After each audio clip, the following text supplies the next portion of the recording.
moderating today. Please, as you're joining, please be sure to mute your microphone and be aware that we are recording the webinar today for those who would like to watch at a later time. Today we have a number of presenters joining us on the panel. We have Sarah Miner, Strategic Information Advisor with USAID and contractor with International Business and Technical Consultants, Inc., as well as Chris Gitu, Senior Solutions Architect with Data.FI, and Tinashe Chidenge with FACT Zimbabwe, who is our OVC Strategic Information MIS Specialist. Our presentation today will be about 45 minutes, and we really hope that there is an opportunity at the end of the discussion to field questions for our experts. Please feel free to share your questions directly in the chat, and we will also be able to unmute microphones and have people raise their questions verbally if they would prefer. So with that, I would like to go over to our colleague, Sarah Miner, who is a Senior Strategic Information Advisor with USAID Zimbabwe through the GHTASC contracting mechanism, where she leads teams to conduct and apply research, monitoring, and evaluation to inform strategic decision-making and evidence-based health programming. Sarah holds degrees in economics and public health and has nearly 20 years of experience in design, management, and M&E for global health programs. Over to you, Sarah. Thank you, Jenny. Good morning, good afternoon, everybody, and thank you for joining us today. I'm going to start us off with an overview of the development process for Zimbabwe's harmonized OVC case management system, or as we call it, the OVC MIS. Next slide, please. So first, why develop a harmonized OVC MIS? Well, going back to 2018, when this idea was first conceived, PEPFAR had 6 prime partners and 15 community-based CBOs under those partners, serving 250,000 OVC and family members using paper-based systems. That was a challenge because paper-based systems lack real-time case management functions like identifying clients with expired viral loads, automatically aging up clients, flagging clients who are due for home visits, and a variety of other case management functions. It was also difficult to deduplicate DREAMS and OVC participants that were served by different partners.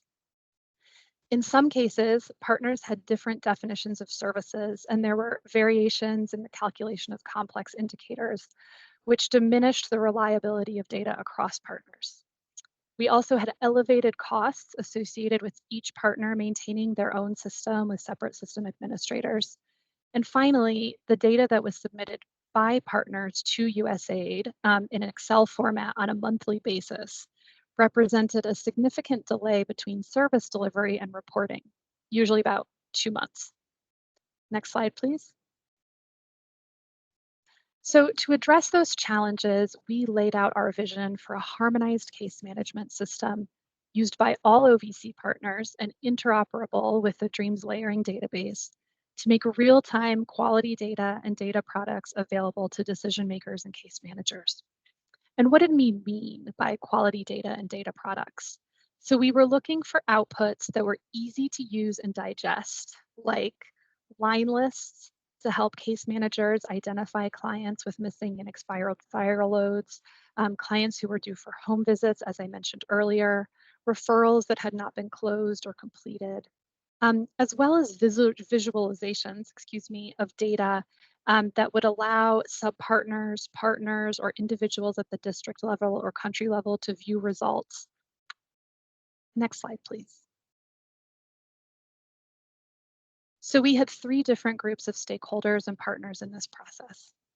First, our collaborating partners. Those are really the system users.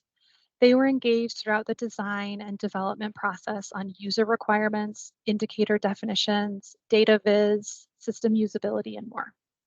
This group included 3 local Zimbabwean organizations, our partners FACT, Mavombo, and Hospice. And at the time of the design and development for international partners, CRS, PSI, FHI 360, and the University of Washington, as noted, you can see in the light blue box there.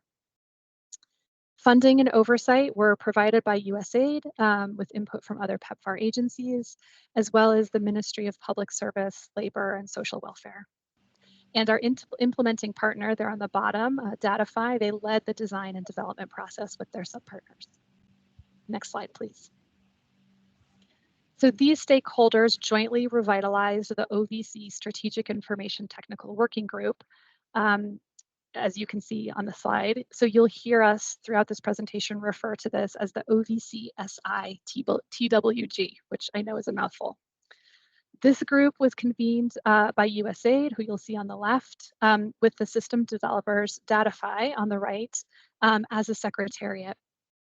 We had full participation of the OVC implementing partners, and you can see them there across the bottom, as well as the DREAMS database manager, which was PSI, and the partners that implemented sexual violence prevention interventions. The TWG had a shared mandate to create a harmonized system, meeting the management needs of these multiple groups. Next slide, please. There were 4 phases to the full realization of developing and localizing the OVC MIS. Those were design, development, use, and transfer. In year 1, Data.FI conducted extensive consultations with OVC implementing partners, USAID, and national stakeholders to outline user requirements. I'll talk about the outputs from those consultations in just a moment. The consultation process included the revitalization of the OVC SI-TWG to provide input throughout the process. In year 2, legacy data was imported and validated, and the system went live. We also operationalized data exchange with the DREAMS database in year 2. And when I say we, I don't mean to imply that I had any particular role in this process, just that the entire undertaking was a team effort. And I think you'll find that my colleagues used the same language. Late in the year of year 2, Data.FI held training for Zimbabwean system administrators, and they deployed a ticketing system to help manage user requests. In year 3, there was regular problem solving, configuration, and bug fixes with a focus on strengthening capacity of the local system administrators. The OVC SI-TWG also had held monthly data review meetings with the implementing partners to institutionalize a culture of data review and data use. And in year 4, the Data.FI team transferred technical backstopping of the system to a regional organization and continued to strengthen system documentation and coaching of administrators. At the end of 2023, our local partner, FACT Zimbabwe, assumed full responsibility for management of the system. And my colleague, Tinashe Chidenge from FACT, is going to talk about their experience in a few minutes. Next slide, please. So focusing on phase 1 and 2, after intense negotiations with system users, the development team streamlined a collection of 80 different data collection forms into 6 essential ones. The enrollment form, which captures demographic and risk profile information for OVC and their families. The HIV risk assessment form to determine whether HIV testing referrals are needed at the time of enrollment. The service monitoring form, which tracks referrals to and completion of a variety of OVC services. The ART adherence and viral load monitoring form, which ensures that our HIV positive OVC clients are accessing the health services they need.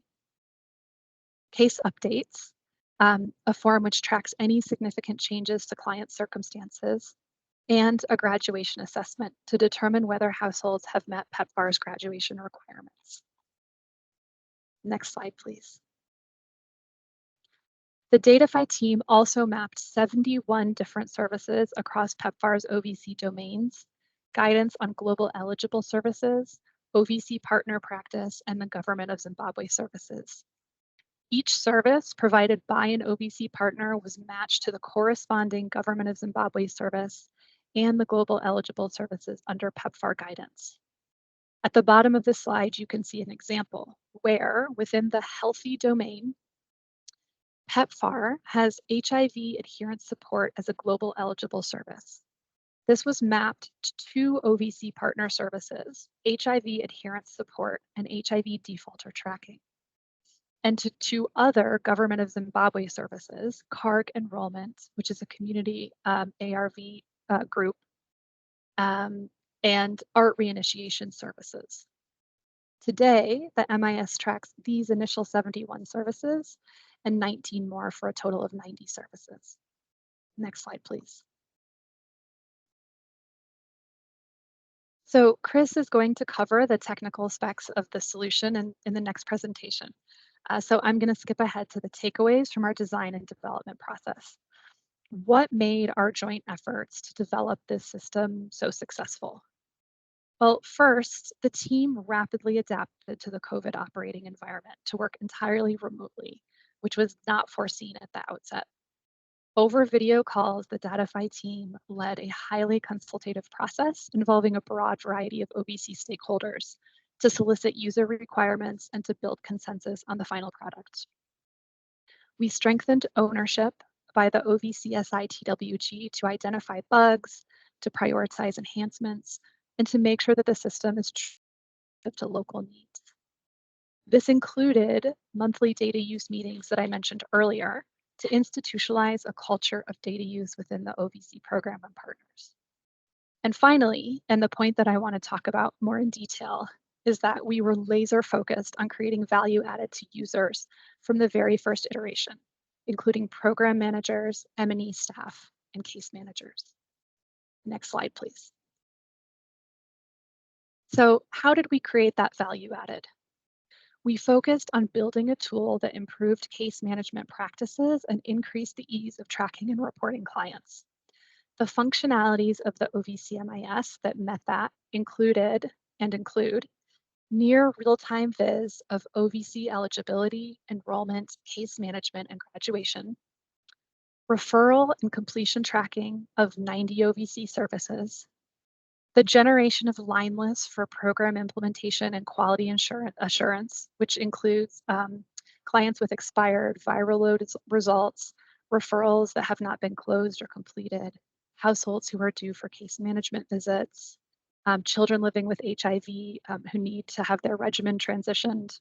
There are any number of line lists that are helpful to case managers. Interoperability with the DREAMS database to deduplicate OVC serve, and automatic aging up of OVC participants. These functionalities help new users immediately see the value of investing time and effort to learn the tool, to enter and clean data, and to use it for decision making. In terms of what we would do differently next time, we realized that we spent too much time attempting to reconcile the tools from various OVC partners, rather than focusing on what key data elements were needed to achieve our objectives. So if we had this to do all over again, I think we'd reach that point more quickly. We also would have included more substantive early engagement with other national OVC stakeholders, like UNICEF and the Ministry of Health. Our early engagement was primarily with the Ministry of Public Service, Labor, and Social Welfare, as well as PEPFAR agencies and partners. Next slide, please. In closing, I wanted to share a few screenshots of the data visualizations that made this tool so useful to our partners and stakeholders. I think my colleague, Tinashe Takayita from FAXT, said it best, where he commented that the development of the OVC MIS cultivated innovation through collaboration with Data.FI USAID and implementing partners, as we joined forces to nurture the growth of the system, fostering ownership, empowerment, and lasting sustainable impact. So thank you for those words, Tinashe, and thank you everyone for your attention. Super, thank you so much, Sarah. Wonderful, so we will now be moving over to our second presentation of the day. And I would like to introduce you to Christopher Gitu, who is a Senior Solutions Architect for Data.FI. He brings over 10 years experience ideating and engineering health information systems and currently leads the Data.FI engineering workstream in South Africa and collaborated on the Zimbabwe system as well. So welcome, Chris, and over to you. Thank you, Jenny. Thank you, Sarah. Good morning, good afternoon, everyone. So I'll be talking about our design considerations, our design process, and the technology used in the development of the OVC MIS in Zimbabwe. Next slide, please. So as Sarah mentioned in the previous slides, our brief from the OVC SI Technical Working Group was very clear. The mission was 1, harmonize case management, 2, interoperate with other systems, and 3, avail real-time quality data and data products to our users. Now, to achieve this, it was crucial for the engineering team to get a very good understanding of the requirements. The team then needed to adequately map those requirements to a software solution. It was also very important at the initial stages of development to lay out a clear roadmap for the OVC MIS. The roadmap helped not only to inform how we prioritize tasks, but also to design with our long-term strategy in mind. So spoiler alert, we eventually selected DHIS2, but I'd like to talk about why we made this choice. Now, our choice was driven by requirements, and we've classified these requirements into 3 main buckets, and this first slide covers the first bucket of those requirements. So one, when we looked at the harmonized forms, we knew that we needed a system that has robust case management. So we compared these forms to DHIS2, and what we saw in DHIS2 tracker, convinced us that this was going to be a good fit. 2, data accessibility with easy to use curated data products, and as well, self-service analytics was a key ask from the technical working group. Now, DHIS2 offers various modules for this, from event analytics to data visualizer, pivot tables, and dashboards. So again, we saw that there was that overlap between our requirement and what DHIS2 had to offer. Now, from the onset, we were very intentional about designing for transition. And from an engineering perspective, this meant that our platform selection needed to not only be robust, but it needed to be well-known, well-documented, and with easily accessible training material. Now, selecting DHIS2 gives us the confidence that current and future teams will be able to both maintain and enhance.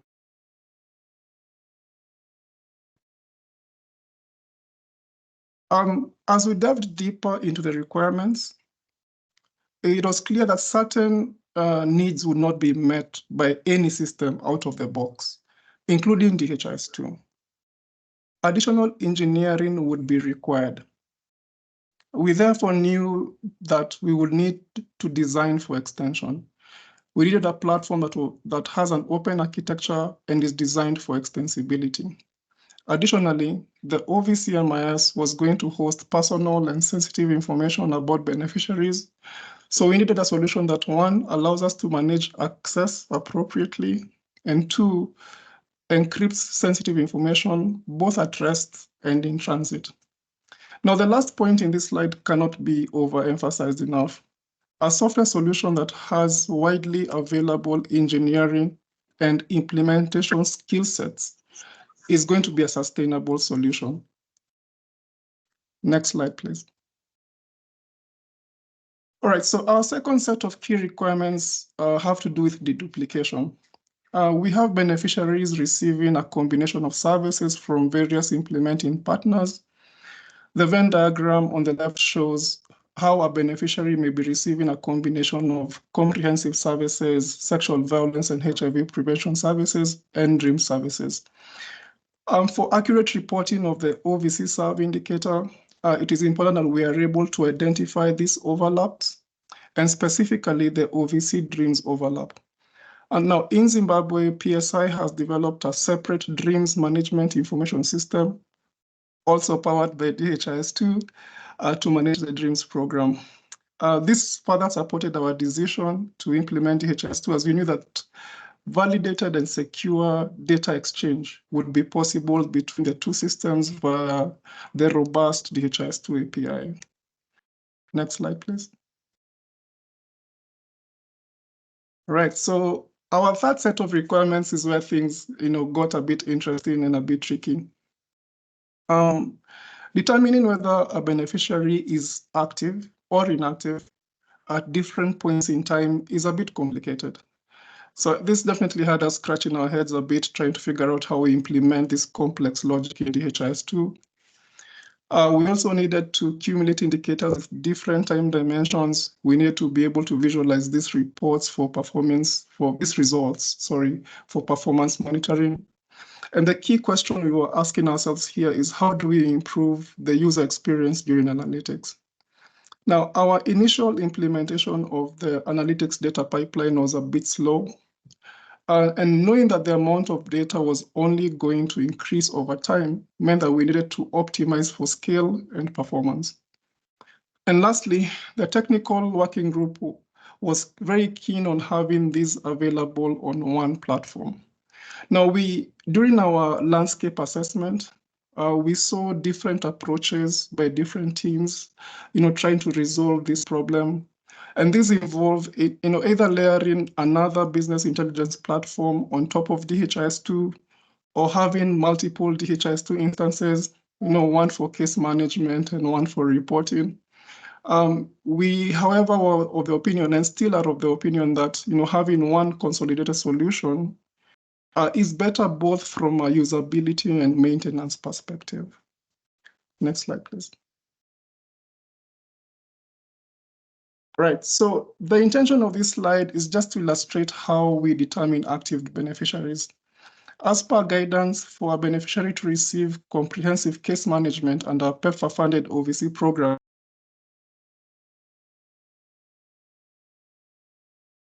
a current case management plan, as household monitoring visit, and a qualifying service, all within specific timeframes. So the chart on the right shows how the numbers vary as we apply this criteria. Starting with OVCs with case plans in the quarter to those with a monitoring visit, a qualifying service, and finally those that have been assessed to be active beneficiaries at the end of the quarter. The algorithm also changes based on the type of beneficiary. So are you an OVC under 18 or between 18 and 20 years? Are you a caregiver? So this cannot be implemented using the out-of-the-box features in DHIS2. So we developed scripts, and this is just basically code written in the Python programming language that leverages the DHIS2 API to implement this algorithm. Next slide. So after considering all these requirements and a few more, we ended up with this design approach. The OVC MIS is one instance of DHIS2 that implements both tracker and aggregate modules. On one side, we have tracker handling our case management, everything from enrollments, including relationships within households, service monitoring, case updates, HIV risk assessments, ART adherence and viral load monitoring, as well as graduation assessments. On the other side, we implement the more traditional DHIS2 aggregate. Now, this handles our aggregate indicators such as OVC serve, OVC HIV start. A few have been highlighted on this slide deck, but we have close to 50 different indicators that we track in the MIS. These indicators are further disaggregated by dimensions such as type of beneficiary, age group, sex, implementing and sub-implementing partner. Now, to tie this together, we designed an ETL engine which allows us to extract data from tracker, transform it to the desired state, and finally load it back to DHIS2. The engine allows us to consistently apply both active status and reporting logic to all beneficiaries for all implementing partners. It also allows us to provide our users with a more user-friendly model for analyzing data using DHIS2 aggregate. And through continuous improvement, we were able to significantly improve the engine's runtime. At the beginning, this was around 1 week that it took to process the data, all the way down to 1 night, ensuring that all data captured is available in dashboards and analysis for reporting on the next day. One of the requirements that was part of our roadmap and our long-term strategy was reusability. Part of the reason we chose DHIS2 was so that this solution can be exported potentially out of Zimbabwe. We see a lot of potential to use this in other countries implementing PEPFAR OVC programs, and even possibly expanding it to manage DREAMS programming as well. Next slide. And finally, I'd like to wrap up with a really nice quote from Livas Mukwekwezeke, the SIMNE advisor from HOSPAS, who says, unlocking the power of data in OVC programs with OVC MIS, analysis is a breeze, thanks to pivot tables and visualizers. It's like having data on speed dial. Thank you. Wonderful. Thank you so much, Chris. Okay, and I would like to introduce our third speaker today, who will be sharing the FACT experience. Tinashe Chidenge is someone who I've worked with over 4 years now, and pleased to introduce him. He is the Information Systems Specialist at FACT Zimbabwe, leading the team who administers the OVC case management system and providing technical coordination across the OVC implementing partners and country. We're so pleased to see so many of you joining us here today. Tinashe has a strong background in information systems and DHIS2 administration, as well as in monitoring and evaluation and data science. So over to you, Tinashe. Thank you, Jenny. I'm pleased to be here to just share our story that we have shared with everyone with FACT and all the implementing partners in Zimbabwe. It's been a long road, and we continually walk the road together. And I'll continue reiterating that this has always been a team effort within Zimbabwe, where we're all implementing partners, we're coming together, making sure that all the requirements that were needed are there. So in as much as FACT is playing the administration role, and this has been a team effort through and through. So I'm pleased to give a brief overview of our role as FACT being the local implementing partner and how it has evolved over the years. FACT was basically part of the team that started with the design, as well as HOSPAS, CRS, Mavambo, and HOSPAS, CRS, Mavambo, FACT, and Manswana as well. Those are the members that have always been there in leading this process. You realize that with time there was a transition now to see, since this instance was going to be handed over in putting forward the localization aspect from SID, to now find implementing partners who will also be able to administer the system in country within Zimbabwe. And that is when, in fact, with added funding was being capacity built now by Data.FI, where we would now basically be communicating some of the system requirements and designs now with the other implementing partner. And this has been happening throughout the years. In 2022, then in 2023, that's when, in fact, basically assumed the overall role, rather, of coordinating the technical working group and managing the subcontracts that we work with in making sure that the system is up and running. Thank you. Next slide, please. Now, as you can see,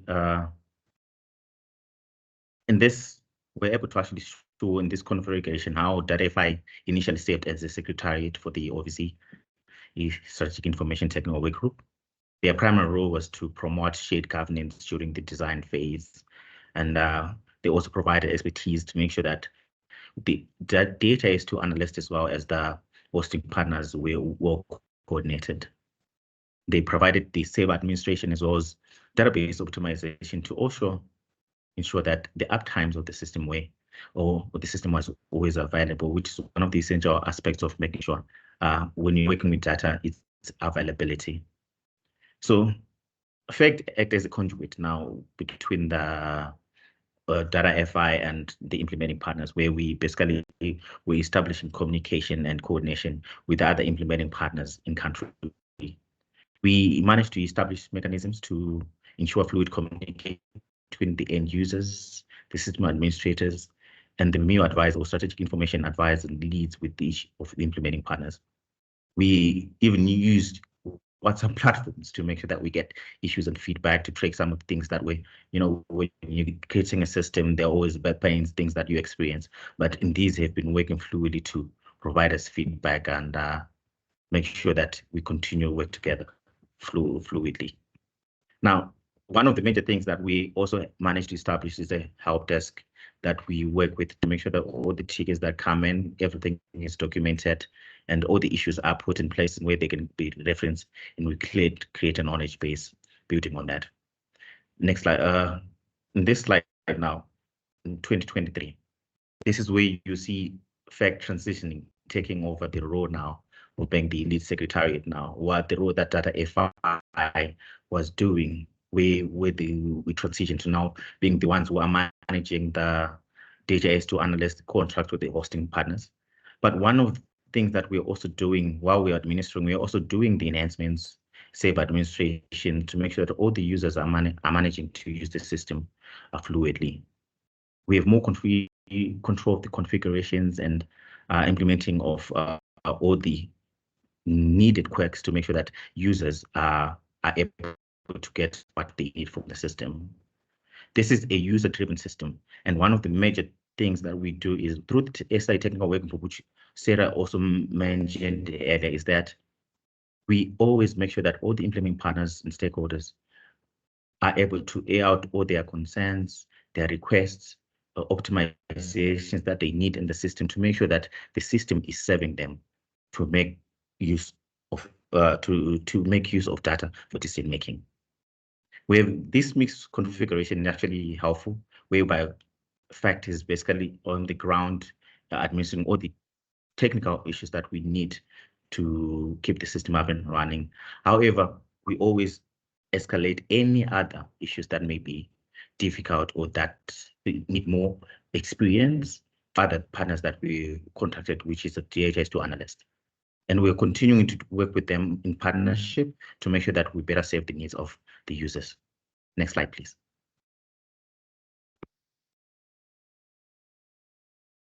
Now, we've been talking about how we're working, but I'm just gonna talk about the practical use of how the OVC MIS has been able to help us. You see, because of the customized indicators that we've managed to also configure in the system through all user requirements or implementing partners. Now, you can easily get information from your fingertips, like what Liv has basically mentioned. It's like having data on speed dial, because these dashboards quickly alert you and make sure that all the data that you need is on your fingertips. And these dashboards bring out any missing pivotal data points that you might see where your reach is if looking at your targets. If there's need for panic or there's need for extra hands, these are the things that the dashboards that are designed from the indicators are actually able to do.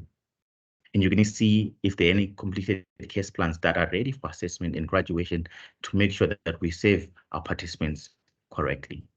There are now also areas which we can easily identify in terms of resource allocation.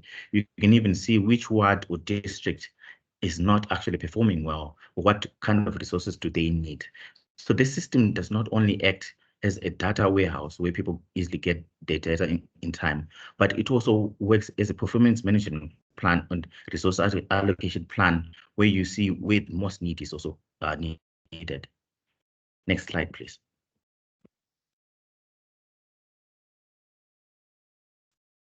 Now, for all this to be very practical and successful, is we all alluding how the system has managed to help us.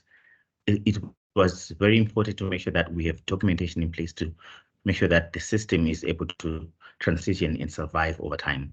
All these processes that we've done from the onset up to now, we are making sure that we're also documenting them. And Data.FI also managed to show us that they transition all these documents that they worked on for us to reach where we are.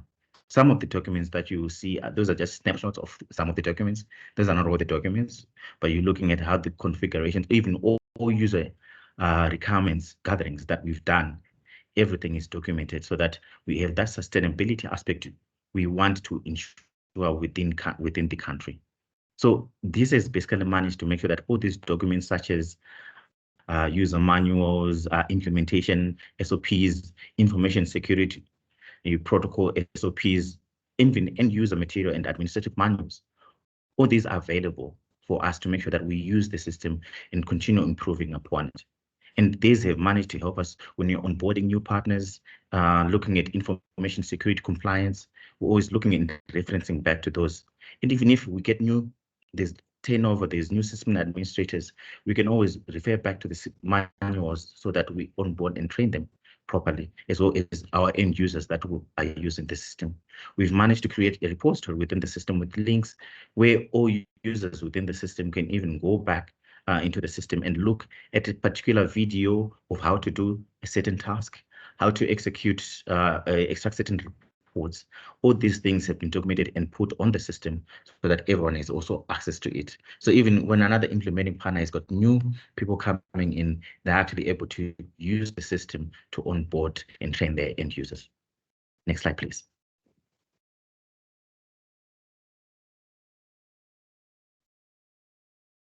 So in doing this, the system is still ongoing, and we have future plans to make sure that we are always moving forward.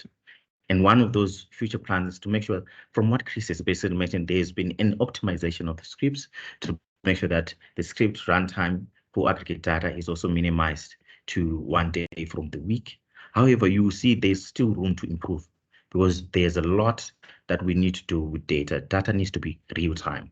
And we need to reduce as much time as we can to make sure that the data is, as well as it's being captured, is readily available and on the fingertips for anyone for decision making. So what we're hoping to do is to ensure that we continually optimize the scripts and make sure that data entry and visualizations are readily available. And one thing we want to make sure that we're implementing this case management system from the community level, and we want to ensure that even at the community level, a community cadre is able to actually capture the data that they need on the go, on the mobile device, and that data is transferred from the mobile device to the system to minimize the near real-time data timeline that we have. This will be close to near real-time, and this is the ultimate goal that we are going for. We've always been working also with our government stakeholders, such as Department of Social Development and Ministry of Health, and we're going to be continually increasing that collaboration to create a synergy so that that sustainability aspect of the system is able to be realized. As we, as government non-profit organizations, we are there to complement government efforts. Hence, that close collaboration is what we're driving for as fact in pushing forward in our everyday implementation. Next slide, please. Now, I had mentioned this before, but I'll also repeat it. There's always feedback, that robust feedback, and those loops that we have from end users, from the lowest end user, from the data clerk to the program officer, to the M&D officer, to the new advisor, everyone. We've created platforms for this feedback, and these are what help us to troubleshoot the system to make sure that it continually improves. And these are open platforms for all the users so that we get information at the earliest times. Like the WhatsApp group that we have for all the users is one of the quickest things that is managed to make sure that we quickly address issues that are affecting the system. And this, like we said, it's an iterative process for us to make sure that we're continually improving the system, because it's a living thing that will continually improve with time and with new technologies that are coming in. And you need to understand the use of the MIS to support the day-to-day case management in the field is very practical. From the example that I gave you, that you can even give a community cadre certain line lists and information, which also Sarah highlighted, that they can see who has the viral load that is due this time, so that they can actually monitor if they've not managed to go and collect their medication. With this, and in closing, I also close with a quote from one of our new advisors in one of the partners who was there at the forefront when the system gathering and design was being started, from Mawambo, Clive Kafeso. What he said is, with the OVC MIS, we are not just collecting data, we're transforming lives, building a stronger support system for orphan and vulnerable children. And the OVC MIS serves as a beacon of hope, guiding us towards better outcomes and fostering a more inclusive and caring society. Thank you. Wonderful. Thank you, Tinashe. So just at the close of our three presentations, I'd like to share some reflections. So thank you to our speakers for their collective efforts in designing and rolling out this system.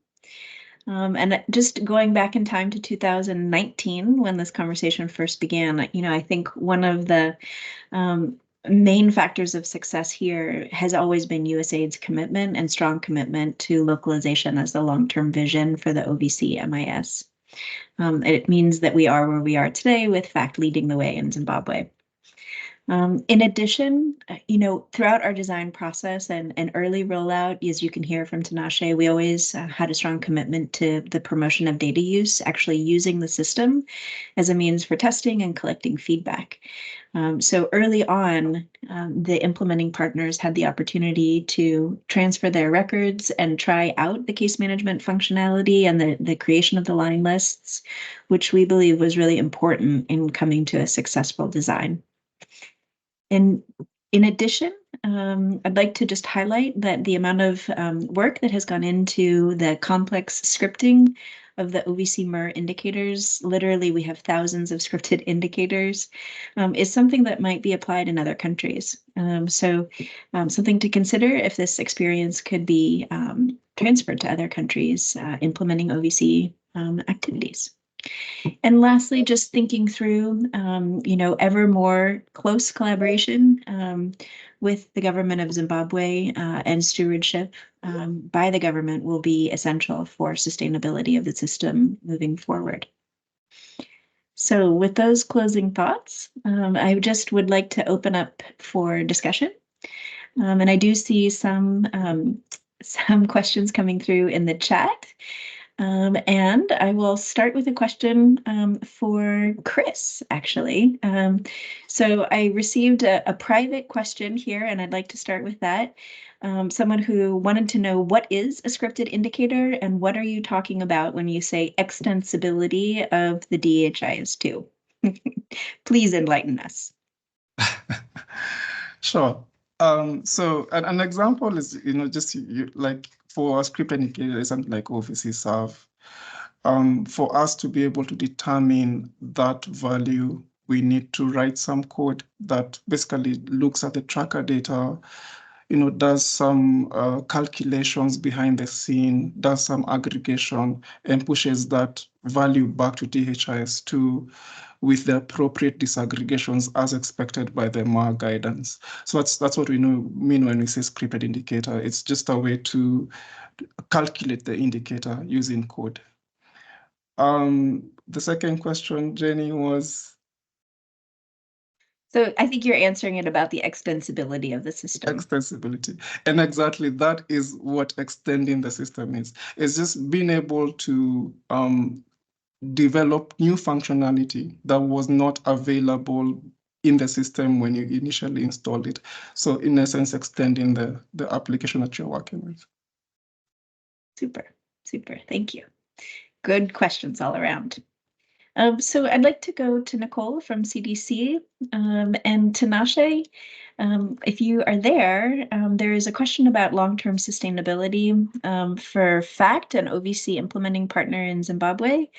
Maybe you'd like to speak to some of FACT's plans in terms of continuing to play this role as system administrators.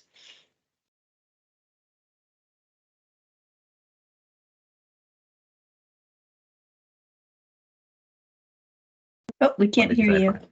Oh, thanks. I had actually forgotten to unmute. Thanks so much, Jenny, for the question, and Nicole. So, in fact, right now has basically assumed the role to make sure that we are actually system administrators for the OVC MIS, which is being used by all partners. And one of the major roles to ensure sustainability, we've always been and will continue training to make sure that we are also adapting to the new technologies and new issues of platform that we're using, so that we continually improve upon it within time. I didn't clearly get the second part of the question, so that I can clearly answer it. Are you able to repeat that?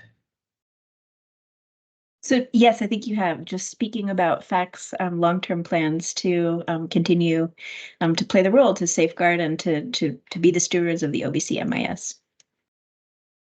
Yes, that's what FACT is moving for, and that's what we're doing. And I'm hoping that with time, this will be a transition that will even go beyond where FACT is also even helping other partners that might also want to work with Data.FI locally. Super, super. And Tinashe, while I'm with you, can I ask you a follow-up question here?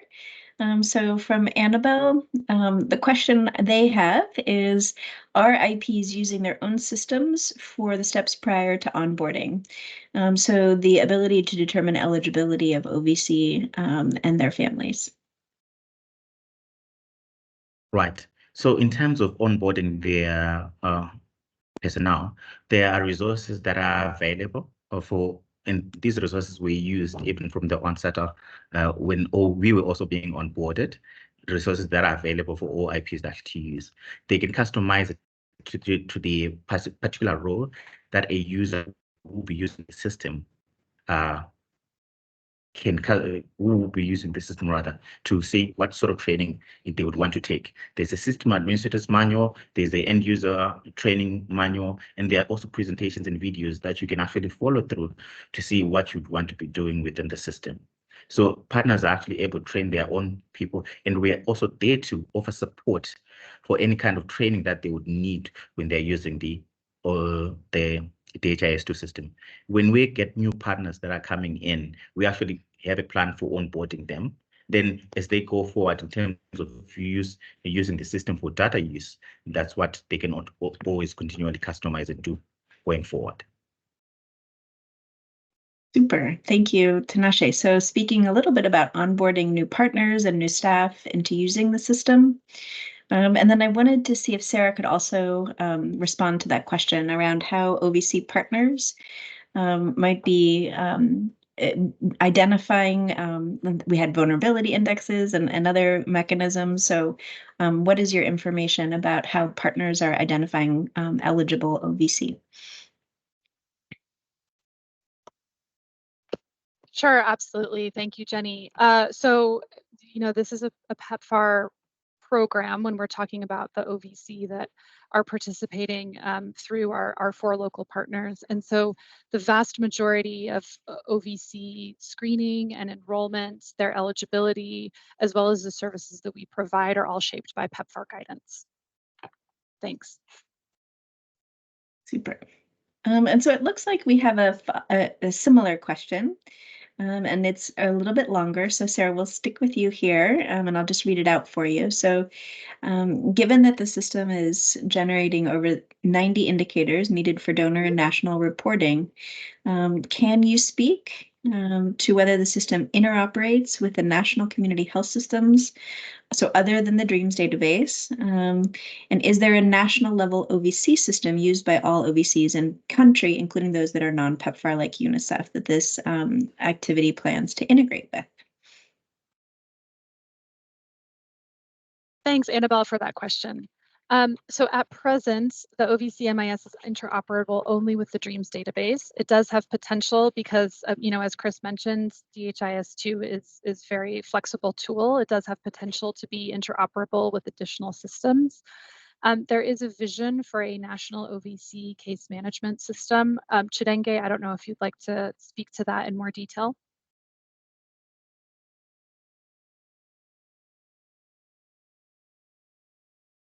Thank you, Sarah. What we can safely say right now is, FACT as an organization is working closely with the Department of Social Development to make sure that we actually find ways where we can harness both systems that we have at national level and also the one that we're using as OVC partners, so that we can find that operability platform where we move forward together.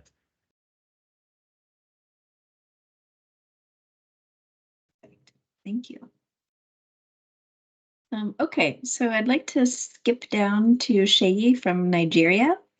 And his first question is if there are other partners in Zimbabwe using a different system to capture OVC data. And I'll take that one. This is part of the design phase. So the commitment from USAID was that all OVC partners come over to this system. And that was the major work that we did, both harmonizing forms and then importing legacy data. So that took some time, but we were able to save the historical records for the families and children. And now all OVC implementing partners with PEPFAR funding use this particular system. So representing savings in terms of time and investment in maintaining and developing information systems. And the data is collected, I tend to think it's in real time, so it might not be at the point of service. Maybe Nasha can clarify, but I believe it's a sort of a regular basis if it's weekly. And then I think I'll go over to Chris for Shay's last question, if you might be able to say a few words about how the tracker was configured to collect the data from the community. Yeah, sure, Jenny. So currently, our configuration of tracker captures data from the harmonized forms. It's in our roadmap to, as Tinashe mentioned, that we then go a step further and in the new year, configure mobile data collection. However, this is still in our roadmap, but currently in the DHIS2 tracker is configured based on the harmonized forms. Perfect. Thank you. And I'd like to now share the next question with Tinashe, please. So Tinashe, if you'd like to unmute. And the question here is, again, related to interface with the Ministry of Health and Childcare in Zimbabwe. Are we interfacing with Impilo EHR, electronic health record that is being implemented by the Ministry of Health? And the related question is, would this system, the OVC MIS, be interoperable with the ministry's HMIS in DHIS2? Thanks so much for the question, Jenny. So at the moment, the short answer is at the moment it's not yet doing that. It's not operation with the MPLO system that's actually currently. But we are open for discussions to make sure that we actually move forward if there is an opportunity for any interoperability. But at the moment, no. Okay. And Tinashe, if we could stay with you, we have a question from Prince. Does the OVC MIS notify which are the OVC who are due for graduation assessment? Right. Thank you for the question. So how it does notify, but it does this through configurations and making sure that dashboards that are really configured through the indicators that we have in the system. Like any other system, the OVC MIS, it's a good system, but I would give this analogy that even if there's a good power station or hydropower station, if there's no water there, it won't function properly. So what people do is they would actually do graduation assessment based on the services that they've actually received in the system. And then within the system, you can create a dashboard that notifies you all those that have received their care plans that were due and then are due for a graduation assessment. So that dashboard will be able to notify you that you've got particular or participant within the OVC program who's able to, or who's now ready for graduation assessment, and you still have to capture that information in the system. Thank you.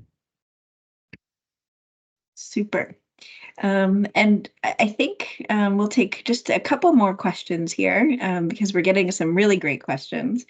I'd like to go over to Chris, and there was an earlier question about mobile data entry, the potential for mobile data entry. And it's also, I think, related to offline data collection in regions with limited internet capability. Yeah, thanks, Jenny. And really good questions. For mobile data collection, this is definitely in our roadmap. And remember when I mentioned that there's a lot of opportunity here for cross-border sharing. We've seen very good examples of mobile data collection for OVC and DREAMS in Lesotho. Some of the members on the call may be familiar with the LODIS system. They've done a really good job developing a mobile mobile solution for capturing data at the community that has offline data collection capability that then integrates with DHIS2. So there's definitely opportunity for both export from Zimbabwe, but also import from other countries in the region. And this is something that we are looking at very closely. I'll defer the question of data duplication to Sarah. Thanks, Chris. Yeah. So to answer your question, in Zimbabwe, both for DREAMS and the OVC program, we use a unique identifier code based on demographic information about the participant that allows us to handle information related to clients without necessarily using PII. Because that code is the same across DREAMS and OVC programs, we're able to deduplicate beneficiaries and clients based on that code. We know from the DREAMS program that depending on the area of the country, there is occasional duplication of that information because certain names might be very common, or there may be a lot of people who share a date of birth or something like that. And that ranges anywhere from 0.5% to about 3% overlap. So if anything, at the end of the day, we know when we deduplicate across OVC and DREAMS or within the OVC or DREAMS database, we're underreporting our data by a few small percentage points here and there. Thanks. Not perfect, but the best solution. Super. So with that, we've come to the end of our hour, and just by the richness of the questions, seeing that the conversation could continue, I'll share our emails on the next slide. But really would like to thank USAID for their commitment to this process, and FACT Zimbabwe really for their leadership in moving this forward. We're so delighted as Data.FI to have been able to be a part of this endeavor. So thank you everyone today for your participation, and we'll share our emails and happy to follow up offline. Thank you.